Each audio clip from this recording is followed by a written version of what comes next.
E aí, pessoal, sejam muito bem-vindos a mais uma conversa sobre direito.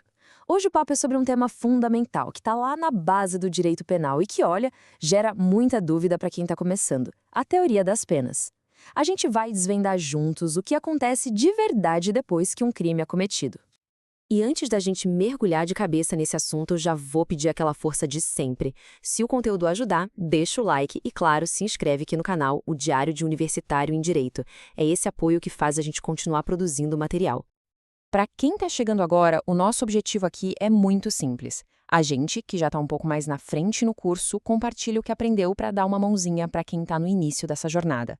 É uma troca de conhecimento mesmo, de estudante para estudante. Então vamos lá. A gente ouve o tempo todo nos noticiários sobre crimes, prisões, condenações, mas a pergunta que fica é: o que acontece, na real, do ponto de vista da lei, depois que um crime é cometido? A resposta não é tão óbvia quanto parece, e é exatamente isso que a gente vai destrinchar agora. A primeira coisa que a gente precisa entender é que a punição não é uma vingança, não é algo feito de qualquer jeito. Existe toda uma estrutura por trás, uma resposta oficial e muito bem organizada do Estado quando uma lei penal é violada. Não é o caos, é um processo. E essa resposta tem um nome técnico: sanção penal. Ela nada mais é do que a ação do Estado, que tem o que a gente chama de jus puniendi, ou seja, o direito de punir. Mas isso aqui é super importante. Essa resposta só pode vir após o devido processo legal. Isso garante que ninguém seja punido sem um julgamento justo, com direito à defesa. Pensa na sanção penal como se fosse uma grande caixa de ferramentas. O Estado não vai usar um martelo para apertar um parafuso, certo? Para cada tipo de situação, para cada tipo de infrator, existe um instrumento específico. Vamos dar uma olhada em quais são essas ferramentas? E aqui estão elas, as três principais. Primeiro, a pena. Essa é a mais famosa, né? É a que se aplica aos adultos que têm plena capacidade de entender o que fizeram. Segundo, a gente tem a medida de segurança. Essa não é bem uma punição, e sim um tratamento, aplicado àquelas pessoas que, por alguma condição mental, não podiam entender o caráter criminoso do ato. E, por fim, a medida socioeducativa, que é específica para os adolescentes, lá regida pelo Estatuto da Criança e do Adolescente. Cada uma tem suas próprias regras. Bom, como a pena, a ferramenta mais comum, aquela que aparece na maioria esmagadora dos casos, é nela que a gente vai focar. Vamos mergulhar um pouco mais fundo para entender os tipos de pena que existem. É aqui que o assunto começa a ficar bem prático para o dia a dia do direito penal. O nosso Código Penal, lá no artigo 32, já entrega ao jogo. Ele divide as penas em três grandes grupos. A mais conhecida de todas, claro, é a privativa de liberdade, a prisão. Mas, olha só, também existem as penas restritivas de direitos, que são as famosas penas alternativas, como prestação de serviço à comunidade, e, por último, a pena de multa, que atinge diretamente o bolso da pessoa. Mesmo dentro da prisão, as coisas não são todas iguais. Existem dois tipos principais de pena privativa de liberdade: a reclusão e a detenção. A reclusão é para os crimes mais graves, tipo um homicídio, e ela permite que a pessoa já comece a cumprir a pena no regime fechado. Já a detenção é para crimes considerados menos graves e a lei proíbe que o início do cumprimento seja no regime fechado. É um detalhe técnico, mas que na prática faz uma diferença gigantesca. Agora, atenção total aqui, porque este é um ponto que confunde muita, mas muita gente. Prestação pecuniária e multa. As duas envolvem dinheiro, mas são coisas completamente diferentes. A prestação pecuniária, que é uma pena restritiva de direitos, o dinheiro vai para a vítima. É uma forma de reparar o dano. E o detalhe: se a pessoa não pagar, essa pena pode ser convertida de volta em prisão. Já a multa, que é um tipo de pena por si só, o dinheiro vai para o Estado, para o fundo penitenciário. E se não for paga, vira uma dívida, tipo imposto atrasado, mas não leva mais para a cadeia. A chave é essa: para quem vai o dinheiro e o que acontece se não pagar. Certo. Já vimos as ferramentas, mas como é que o Estado decide qual usar e de que forma? Não é na sorte, não é aleatório. Existe um conjunto de regras, de princípios, que funcionam como o manual de instruções do direito penal. São as regras do jogo.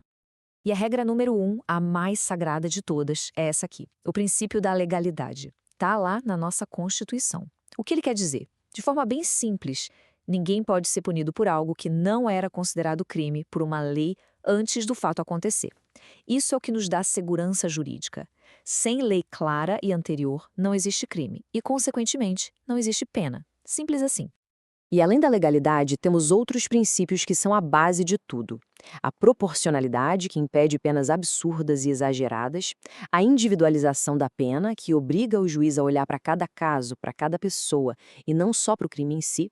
O princípio da personalidade é fundamental, a pena não pode passar da pessoa de quem cometeu o crime, não pode atingir a família. E, por fim, o da intervenção mínima, que nos lembra que o direito penal é a última ratio, ou seja, a última opção do Estado, só para os casos mais graves mesmo. Ok, a gente já entendeu o que e o como, mas agora vem a grande pergunta quase filosófica. Por que punir? Qual é a finalidade disso tudo? A ideia é só dar o troco? Retribuir o mal que foi feito? Ou o objetivo é olhar para o futuro tentando evitar que novos crimes aconteçam? Essa discussão é o que nos leva às teorias da pena.